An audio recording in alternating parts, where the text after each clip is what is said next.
Smithers, al laboratorio.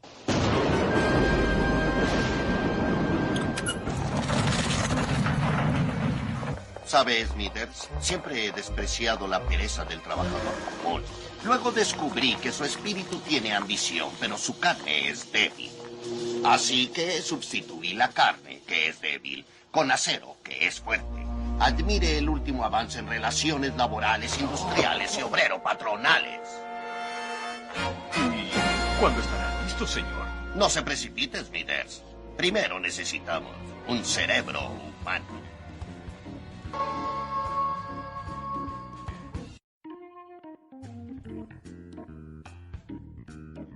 ¿Cómo están, queridos y queridas escuchas? Espero que estén súper bien en sus casas. Estamos volviendo a las pistas. Habíamos tenido entre problemas técnicos y otros temas un poco más estresantes. La pega está compleja. Y precisamente como Capsie Podcast ya pedimos las disculpas por esta enorme ausencia. Agradecemos la enorme cantidad de visitas que hemos recibido últimamente a través de Spotify, a pesar de que no hayamos grabado. Ya estamos llegando a las 850 más o menos reproducciones, lo cual nos tiene bastante contentos. Y otra cosa que es muy importante, hoy día le vamos a dar término a la parte de sistema nervioso parte 2, sin antes también contarles que vienen nuevas sorpresas en el podcast. Tenemos nuevos invitados. Supe que el tema del 5G generó harto ruido, me escribieron bastante, les agradezco que me hayan contactado a través de Instagram, a través de Facebook y a través de nuestro correo electrónico capsiepodcast@gmail.com. Se ve que en realidad esa información era muy importante. Les mando un saludo fraterno a Carlos Zapata por su participación. Y también estuve yo en su webinar. Estuve durante el día jueves pasado. Estuvimos hablando acerca del podcast, una posible monetización de la cual nosotros no somos... no nos interesa, sino que en realidad lo hacemos también con un ánimo de poder emprender y poder dar un poquitito más de educación, no sé cómo decirlo, entregar contenido que sea amigable y que, por favor, obviamente, si ustedes tienen alguna necesidad de algún contenido en específico, no duden en escribirnos para que nosotros lo podamos tener en cuenta. Así que se vienen nuevas sorpresas y mientras tanto entonces los dejo con la última parte del sistema nervioso que habla acerca de su organización. Es bien cortito, pero espero que sea lo suficientemente útil para todos ustedes. Y bueno, en términos de PTU entonces les damos... Bueno, esto no es PTU, le damos inicio a nuestro nuevo capítulo, Sistema Nervioso Parte 2. Bien, si hay que considerar cómo se organiza nuestro sistema nervioso, es bastante sencillo desde la perspectiva un poco más didáctica de poderla estudiar. Precisamente la organización del sistema nervioso permite, mediante un sistema de clasificación basado en funciones, en los momentos en donde actúa y también de las estructuras que participan, poder hacer una disgregación de este sistema nervioso, ya no solamente como en los complejos celulares que habíamos mencionado en el primer capítulo, sino en este caso en órganos, ya en órganos o tejidos que son más complejos y que obviamente tienen que ver con algún fenómeno fisiológico de los que vamos también a mencionar. Siempre hay que tener en cuenta que nuestro sistema nervioso se centra, y de ahí viene el término, en una parte que conocemos como el sistema nervioso central, y que dentro de ello estaríamos incluyendo el encéfalo y la espina dorsal. La función del sistema nervioso central es integrar, procesar y coordinar información sensorial y la planificación y posterior ejecución de las respuestas motrices. Para ello entonces hay que tener en cuenta que este sistema nervioso central está vinculado, está integrado también con una vía que nosotros conocemos como el sistema nervioso periférico y que tendrían que, o está constituido por todas las vías nerviosas emergentes del sistema nervioso central, aquellas espinas que nosotros conocemos o nervios que emergen, que también se conocen como los nervios raquídeos o nervios periféricos. Los nervios raquídeos o periféricos forman parte de distintos tipos de vías.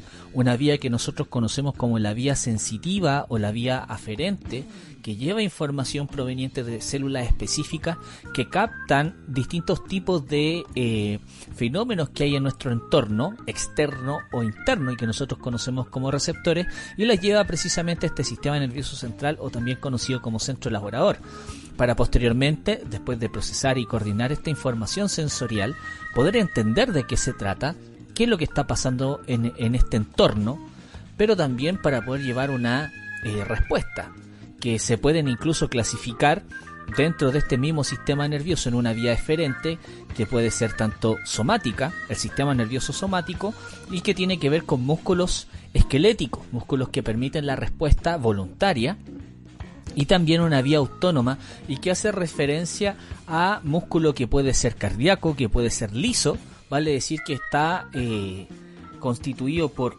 elementos, órganos de respuesta que no son controlados a voluntad. Aquí hay que dejar claro que las vías tanto sensitivas como motoras o eferentes, en el caso de las motoras, que podrían estar constituyendo el sistema nervioso somático o el autónomo, también son nervios periféricos, y que tienen como lugar donde van a llegar estos órganos efectores, que pueden ser músculo esquelético en el caso del sistema nervioso somático, y en el autónomo músculo cardíaco, músculo liso, también incluso tejido adiposo, y las glándulas. Recordemos que las glándulas también están siendo controladas por nuestro sistema nervioso central a través de las vías periféricas. Si nosotros nos centramos en el sistema nervioso central humano, ya nosotros encontramos una estructura bastante grande que incluye múltiples estructuras, incluyendo al cerebro, ya, que nosotros le llamamos el encéfalo. Este encéfalo, que tiene estructuras llamativas como el mesencéfalo, que también encontramos el bulbo raquídeo, la protuberancia anular, y también el cerebelo, y que de hecho vamos a conversar un poquitito respecto de cada uno de ellos en un leve detalle, en realidad, porque no tenemos suficiente tiempo para poder hablar todo lo que quisiéramos al respecto. Precisamente el cerebelo tiene una función primaria, que es evaluar cómo se lleva a cabo el movimiento iniciado por las áreas motoras del cerebro. Vale decir que cuando los movimientos iniciados por las áreas motoras cerebrales no se ejecutan correctamente, el cerebelo detecta esa anomalía y por lo tanto lleva mecanismos de retroalimentación a través de sus conexiones con el tálamo para poder modular o mejorar un poco la respuesta de motriz que se está llevando a ejecución. Por lo tanto, el cerebelo tiene una función modeladora de nuestra postura, de nuestros movimientos y de nuestra motricidad fina. De tal manera que estas señales de retroalimentación que lleva este cerebelo modulador ayuda a corregir errores, afinar el movimiento, coordinar secuencias de contracciones musculares a voluntad, esqueléticas. También tenemos el bulbo raquídeo como una estructura también que llama mucho la atención, que está bastante cercana, por así decirlo, con la espina dorsal, y tiene centros súper importantes en términos vitales. Permite regular la frecuencia respiratoria, también la broncodilatación o broncoconstricción, vale decir la forma en que nuestros bronquios van a permitir un mejor o más eficiente ventilación pulmonar, centros vasodilatadores o vasoconstrictores que regularían el diámetro de nuestras arterias, de nuestro sistema circulatorio, en los reflejos como el vómito y la tos, incluso la peristalsis, que hace referencia a movimientos, este último, la peristalsis, a movimientos del tracto digestivo, permitiendo empujar el alimento a través de los distintos hitos por donde tiene que ir pasando el alimento para ser procesado, digerido y absorbido sus nutrientes hasta la formación de las heces. También existe la protuberancia anular dentro de este encéfalo, que también tiene tractos sensitivos y motores, y que también junto con el bulbo raquídeo forman parte de las vías del equilibrio hacia el encéfalo. También las regiones de el control de la respiración los encontramos en esta estructura, y en el mesencéfalo tenemos el control de los movimientos oculares, ya, por ejemplo, para poder seguir imágenes en movimiento, o cuando nosotros nos ponemos a leer el enunciado del podcast, por ejemplo. También es responsable de los reflejos que gobiernan en los movimientos de la cabeza y los ojos, cuando nosotros vemos pasar estos objetos en movimiento. También tiene un rol en las vías auditivas y también posee los centros para el reflejo sobresalto, o sea, cuando nosotros repentinamente movemos la cabeza, los ojos, cuando hay un ruido o un disparo. Cada vez que nosotros escuchamos algo y que llama la atención de inmediato, de manera inconsciente, movemos precisamente la cabeza y los ojos para poder prestar atención a aquello que nos resulta llamativo. Luego de eso, claramente tenemos nuestro telencéfalo, o también conocido cerebro, que está dividido en lóbulos y hemisferios cerebrales, de los cuales tenemos distintos lóbulos, ¿cierto? Me imagino que ustedes los pueden ya identificar. El lóbulo frontal, el mismo término lo dice, que está a la altura de la frente, que justamente proporciona el control de los impulsos, del juicio, la producción del lenguaje, las funciones motoras, el comportamiento sexual. Esto fue lo que se dañó Phineas Gage en ese momento, que lo hablábamos en el capítulo anterior, y también están vinculados a la socialización y la espontaneidad. El lóbulo occipital, que va hacia atrás, a la altura de la nuca, esa parte del cerebro, nosotros lo tendríamos vinculado con el procesamiento visual. Ahí se encuentra la corteza visual y por lo tanto nos permite ver e interpretar nuestro entorno. Tenemos los lóbulos parietales, que tiene que ver acá arriba, en la porción superior de nuestro encéfalo, y que tiene un rol también relevante en el procesamiento de la información sensorial, el conocimiento de los números, la manipulación de objetos. Y el lóbulo temporal, que hace referencia a nuestras sienes, más o menos a esa altura, o estas regiones, que también tienen que ver con la memoria y que estarían implicados en el recuerdo de palabras, de los nombres, de los objetos, y que también podría estar incluso vinculado en la memoria visual, en las caras y en las imágenes.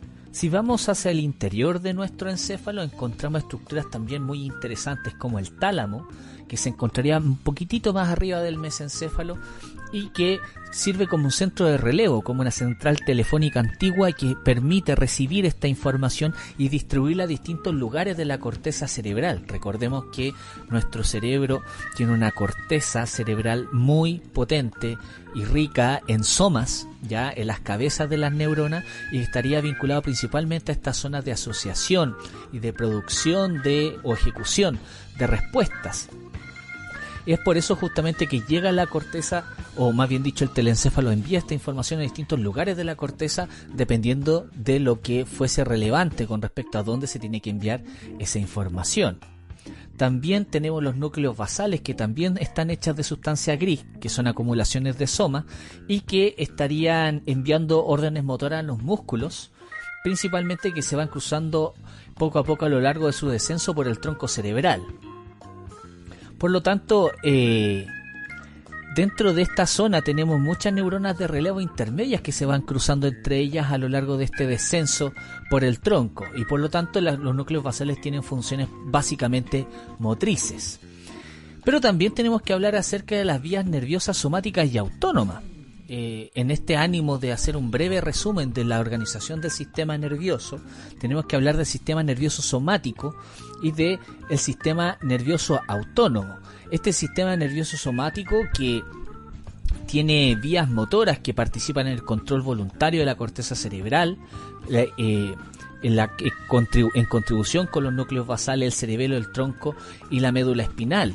Por lo tanto, las neuronas motoras que se extienden desde el sistema nervioso, hacen una sinapsis directa con los efectores, como lo habíamos conversado, con el músculo esquelético encargado de los movimientos voluntarios, que forman como nuestros bíceps, que son también nuestros cuádriceps, todos aquellos músculos que nosotros podemos mover porque nosotros queremos. Los efectores principales, por lo tanto, son el músculo esquelético, y las respuestas principalmente subyacen en la contracción diferenciada de distintos tipos de estos músculos.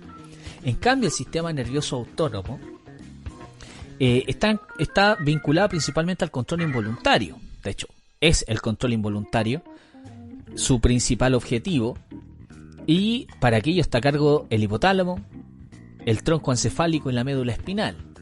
Por lo tanto, esta vía es un poco más compleja porque está constituida, estas neuronas eferentes, son dos neuronas las que estarían conectadas, y que se proyectan hacia los distintos tipos de efectores que podrían ser el músculo liso, el músculo cardíaco y glándulas principalmente. Y por lo tanto este sistema nervioso autónomo controla de manera sincrónica y de una manera inconsciente para nosotros el músculo liso, por lo tanto también puede regular músculo cardíaco, por ejemplo su frecuencia, la fuerza de contracción de este músculo y también la secreción de las glándulas. Recordemos que las glándulas también las tenemos que de alguna u otra manera, bajo ciertas circunstancias, mantener bajo control, y eso lo hacemos de manera total y completa.